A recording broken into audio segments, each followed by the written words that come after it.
Já que a gente está por aqui, eu prometi fazer um outro vídeo sobre o profeta Jonas. Tem muita gente que não entende ele, né? Eu fiz a primeira parte, essa vai ser a segunda parte.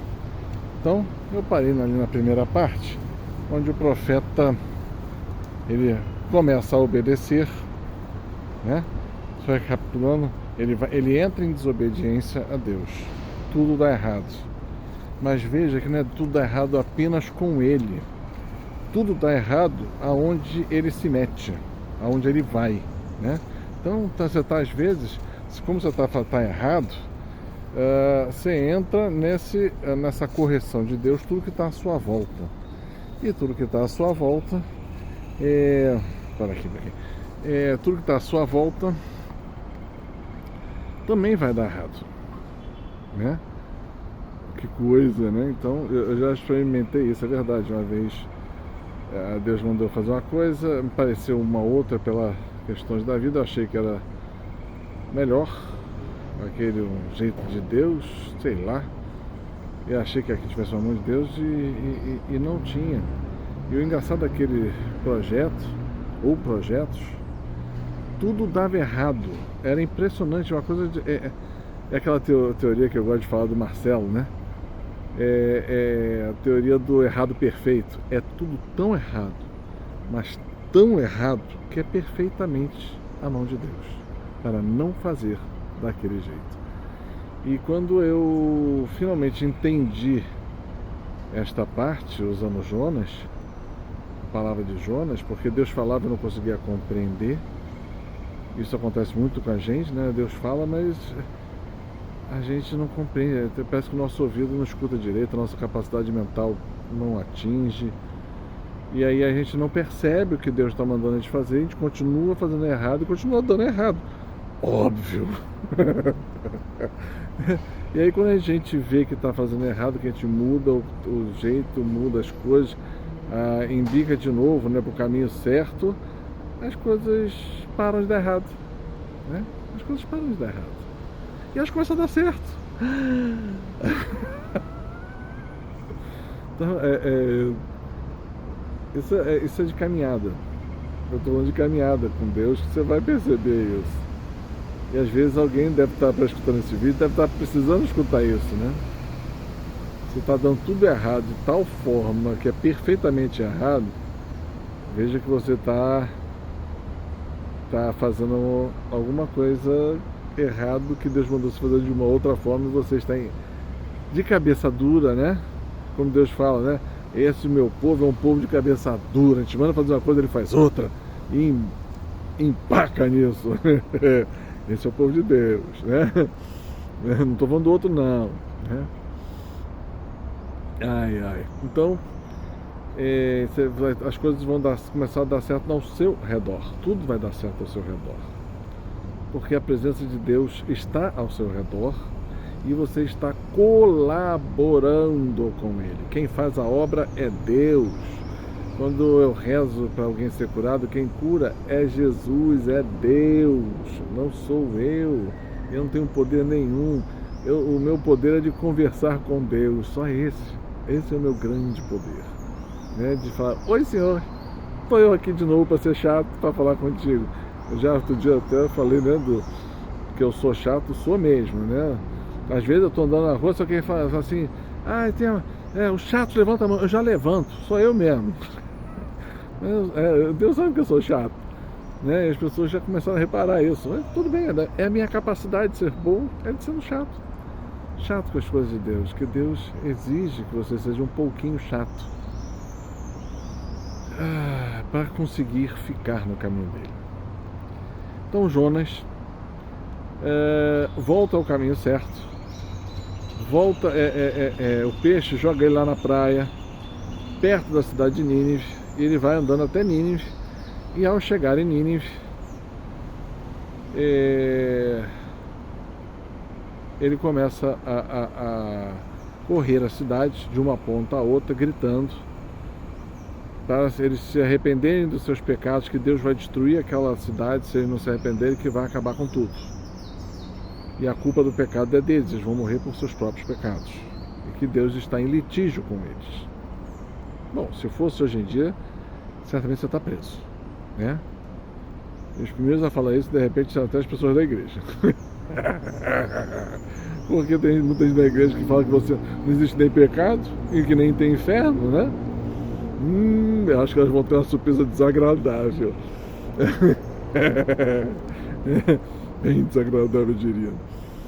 Bom, mas voltando a Nínive, nessa minha grande cidade de Nínive, onde eu moro, né? Eu percorrendo lá o dia inteiro, gritando aquilo que Jesus falava na Galileia, né? Renunciai aos vossos pecados, crede no Evangelho, crede em mim, muda de vida, convertei-vos e crede no Evangelho, né? Talvez fosse igual um João Batista, né? Gritando pela cidade. E assim ele fez. E a cidade escutou. Por quê? Porque realmente Deus queria, né, que aquele povo escutasse, que se arrependesse e mudasse de vida. Se você pegar bem, Jonas, ele é um hebreu, um judeu, né? O povo de Nínive não são judeus, são pagãos. E eles se converteram, né? Engraçado, Deus se preocupa às vezes com o povo que não era nem dele, né? Ou seja, Deus se preocupa com as pessoas, Ele quer, na verdade, todos sejam dele.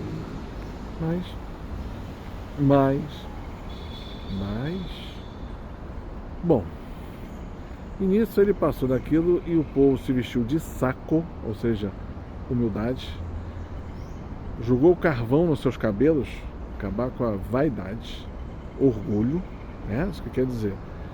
E se arrependeu dos seus pecados. E jejuaram por isso. E oraram por isso.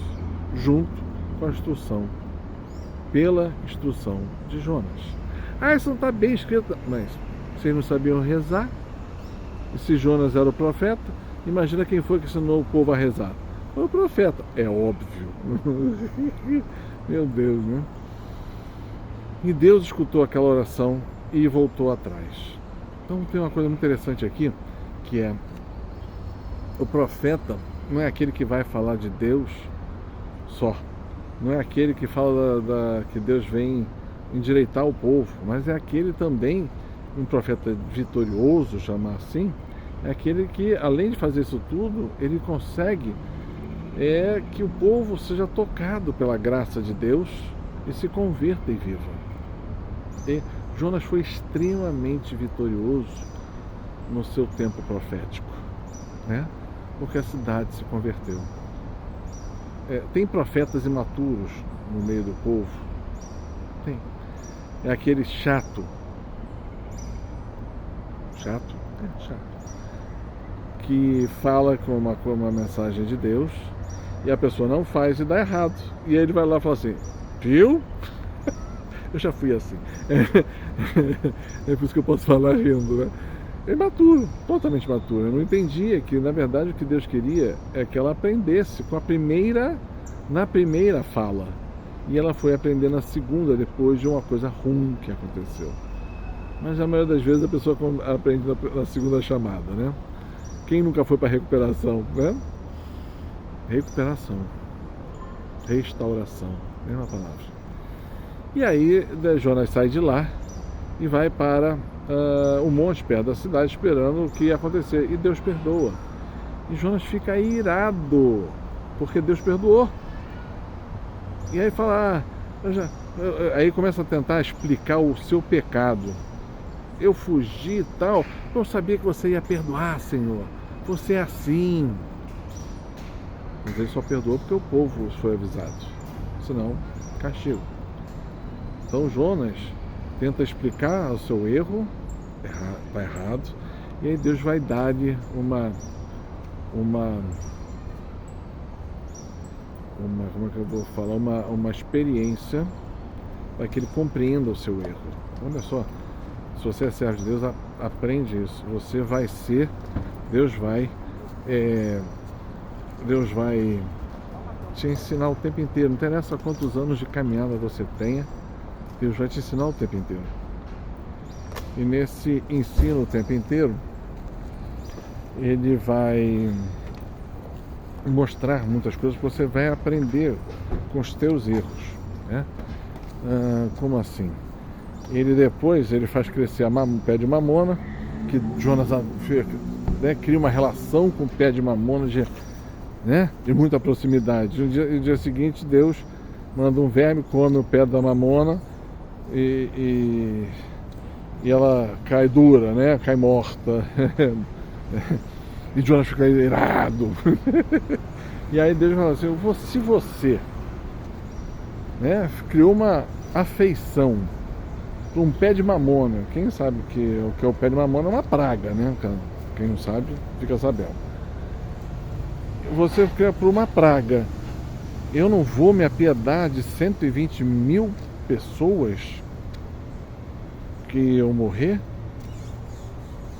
E aí ele fica: caraca, eu fiquei mais motivado com um pé de mamona com 120 mil pessoas. Eu tinha que estar agradecido que Deus me usou para salvar 120 mil pessoas. Caraca, né? Então isso é uma coisa. E a segunda coisa, que é muito mais, bem impactante, né? Você lendo lá no finalzinho de Jonas, que Deus vai falar assim, explicando para Jonas, né? Apesar de ter 120 mil pessoas, ele fala assim: eu te mandei lá para um povo que não tem menor discernimento, que não sabe discernir entre a sua mão direita e esquerda. Ponto, para aqui. Então, se você parar nesse texto e vai ler, você vai achar o seguinte, que eles são burros. E aí você fala assim: os ninivitas eram burros? Não sabem discernir entre sua mão direita e sua mão esquerda? Não, sabe. Então o que Deus está querendo dizer? O que Deus está querendo dizer, né? Está querendo dizer que aquela cidade de Nínive, onde era uma cidade extremamente rica, de comércio entre navios e terra e reinos, eles eram extremamente hábeis na negociação, extremamente inteligentes, bons de comércio, de conta, uma vida rica, ou seja, uma civilização, uma cidade próspera. Mas isso olhando do lado humano. Do lado humano são os prósperos, os maravilhosos da terra. Mas como é que Deus os vê? É essa intimidade que só o profeta foi dado ao profeta. Ele fala para o profeta Jonas: eles não conseguem discernir entre a sua mão direita e a sua mão esquerda.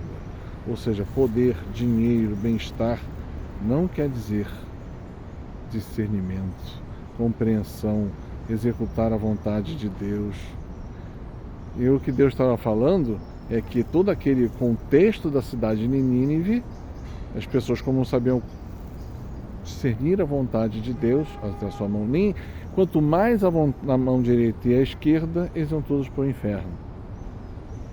Então Deus se apiedou daquela cidade que não sabia discernir nada para convertê-los para Ele, por misericórdia. Só por isso. Então a gente percebe uma coisa muito interessante no texto, né? Eu acho que tem muitas dicas. Essa última eu me maravilhei também.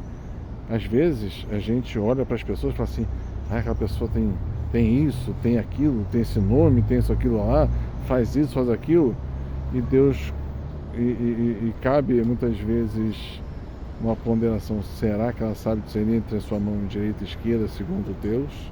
Será que ela realmente está andando no caminho de Deus? Será que a sua prosperidade está levando para o céu? Né? É perigoso isso, é muito interessante. E leva a gente a uma reflexão e fala: Senhor, será que eu tenho andado nos teus caminhos? Ou será que eu tenho andado nos meus caminhos? Será que eu estou perdido? Ou será que eu estou andando atrás de você?